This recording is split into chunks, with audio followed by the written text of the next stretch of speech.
सर्वे की बात थी। माननीय न्यायालय के आदेश पर जिलाधिकारी का मतलब जिले का एडमिनिस्ट्रेटिव हेड, पुलिस अधीक्षक, उस जिले की पुलिस फोर्स का मुखिया, इनका दायित्व है कि शांतिपूर्ण तरीके से किसी सर्वे के कार्यक्रम को वहां पे संपन्न करना, माननीय न्यायालय के आदेश को अक्षरशः अनुपालन करना। और सर्वे 19 नवंबर के भी हुआ, 21 नवंबर को भी हुआ, 24 नवंबर को भी सर्वे का कार्य चल रहा था। क्या यह संभव है? नहीं, 21 को संपन्न नहीं हुआ था।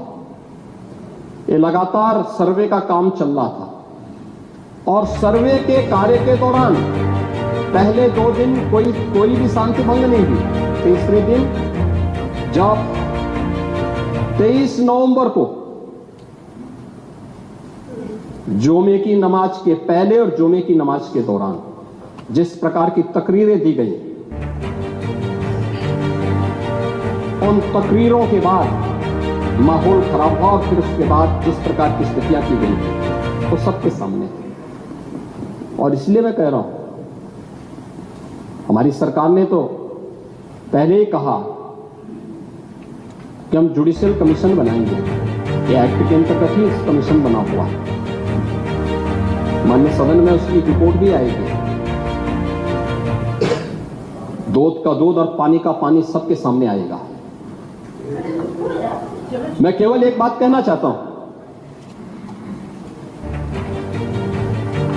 कि अगर संभल के बारे में हम जब बात करते हैं महोदय, एक लंबा सिलसिला है इस संभल का। और अगर मैं संभल की जब चर्चा करता हूं तो संभल में कैसे माहौल खराब किया गया होता। ये संभल में दंगों का जो इतिहास है 1947 से ही प्रारंभ होता है। 1947 में एक मौत होती है, 1948 में 6 लोग मारे जाते हैं, 1958 में भी दंगा होता है, 1962 में भी दंगा होता है, 1976 में भी 5 लोगों की मौत वहां पर हुई थी और 1978 में 184 हिंदुओं को सामूहिक रूप से जला दिया गया। 184 हिंदुओं को हत्या हुई थी, हिंदुओं की हत्या हुई थी और जलाया भी गया था और 184 हिंदू मारे गए थे वहां। 184। मैं वही तो कह रहा हूं ना, आप उस सच को स्वीकार नहीं करेंगे, आप उस सच्चाई को स्वीकार नहीं करेंगे। और लगातार कई महीनों तक वहां कर्फ्यू था। 1980 में फिर दंगा हुआ था, एक मृत्यु हुई। 1982 में फिर दंगा हुआ, एक मृत्यु हुई। 1986 में 4 लोग मारे गए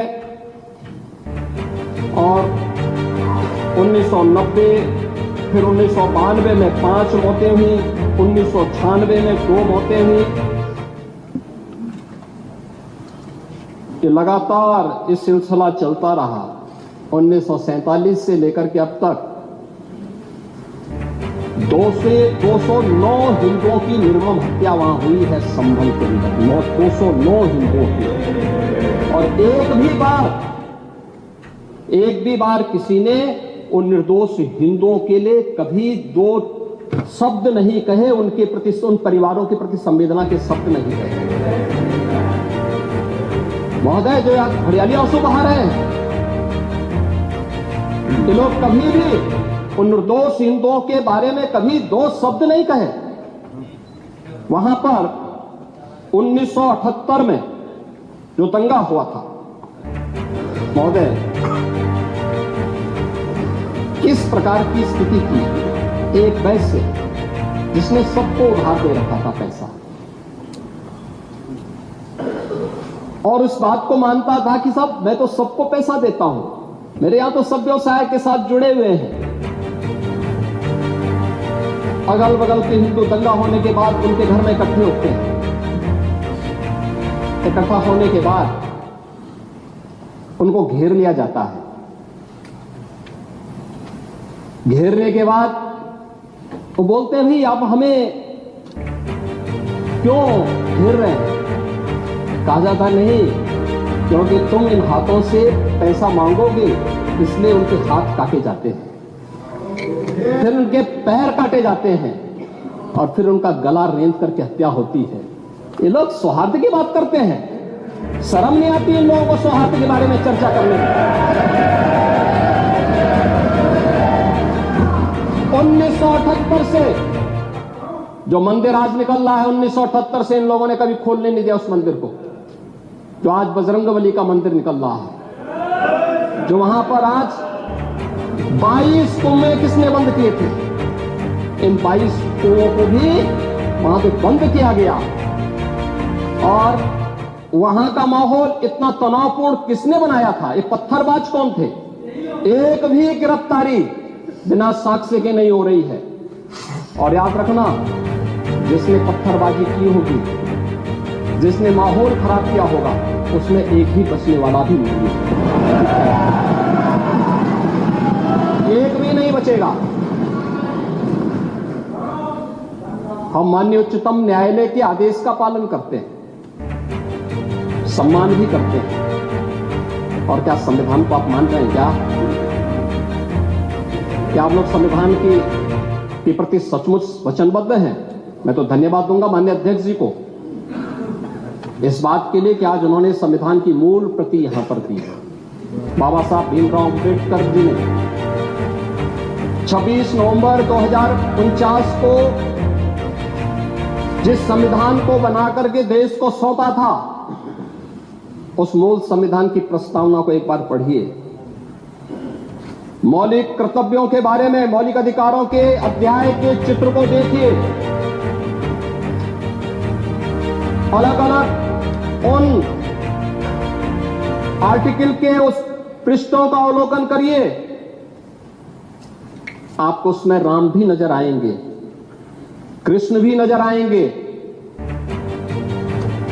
लंका दहन के उपरांत बजरंगबली भी नजर आएंगे। ज्ञान का उपदेश देने वाले बुद्ध भी नजर आएंगे। भारत की समृद्ध परंपरा का दर्शन आपको उस संविधान में मिलेगा जो बाबा साहब भीमराव अम्बेडकर ने दिया था। लेकिन उस मूल संविधान में कहीं भी धर्मनिरपेक्ष या पंथ निरपेक्ष या फिर समाजवाद शब्द नहीं है। और ये आप सबकी आंखों को खोलने वाला होना चाहिए। आप लोग संविधान में बदलाव की बात करते हैं। जिन लोगों ने संविधान का गला घोटा, उनका पिछलग्गू बन करके केवल सत्ता हथियाना चाहते हैं, जनता की आंखों में धूल झोंकना चाहते हैं। ये नहीं हो सकता। ये देश आपको नहीं करने देगा। और वह प्रति आपको दी गई है, आप उसका अवलोकन करिए। और मैं नेता विरोधी दल को इसलिए बोलना चाहता हूं, बुद्ध ने करुणा और मैत्री का संदेश उस कालखंड में दिया था जब विदेशी हमले होने शुरू हो गए थे। लेकिन उससे पहले राम ने कहा था, निस्सरहीन करो मई भुज उठाए प्रणकीन। उससे पहले भगवान कृष्ण ने कहा था, परित्राणाय साधूनाम विनाशाय च दुष्कृताम। और हम तो राम और कृष्ण को ही मानते हैं, बुद्ध पर विश्वास करते हैं, उन्हीं को आदर्श मान करके हम लोग कार्य करते हैं। शासन पद्धति एक भी इंच इधर उधर नहीं करते। और इसीलिए मैं आपसे कहने के लिए आया हूं, संबल की घटना या कुंदर की कीजिए, जैसे ही आपकी खटाखट की असलियत सामने आई, जनता ने कहा सपा चला। उपचुनाव में 9 में से 7 तो भारतीय जनता पार्टी और एनडीए गठबंधन जीता है। और यही नहीं, सीसामऊ और करहल याद करिए 2022 में समाजवादी पार्टी ने करहल में 70,000 से लगभग 67,000 से जीती थी। इस बार वह मात्र 13-14 हजार तक आ गई है। वो भी चच्चू थोड़ा वहां पे कृपा कर लिए, नहीं तो वहां भी सपा चढ़ तय था। अगली बार होगा, अगली बार होगा चच्चू। अरे आप चिंता मत करिए, अगली बार कुछ नहीं रहे, बहुत ज्यादा रहे। अगली बार सीसामऊ में भी बाल बच गए, और इसलिए इस बौखलाहट में कि कुंदरकी में लोगों को अपनी जड़ें याद आने लग गई हैं। अब आपने देखा होगा उन लोगों के वक्तव्य को, डिजिटल मीडिया में थोड़ा अवलोकन करिए और देखिए वहां पे जब लोग चिल्ला के बोल रहे हैं कि इन विदेशियों से पिंड छुड़ाना है, क्या बोल रहे हैं लोग, सबको अपनी जड़ें याद आने लग गई। और मुझे लगता है जिस दिन इकबाल महबूब जी को भी अपनी जड़ें याद आएंगी, वह भी फिर यही बात बोलेंगे जो इधर के मान्य सदस्य कह रहे हैं। महोदय, मैं उनसे कहूंगा कि एक बार बाबरनामा का जरूर, बाबरनामा को जरूर पढ़ें।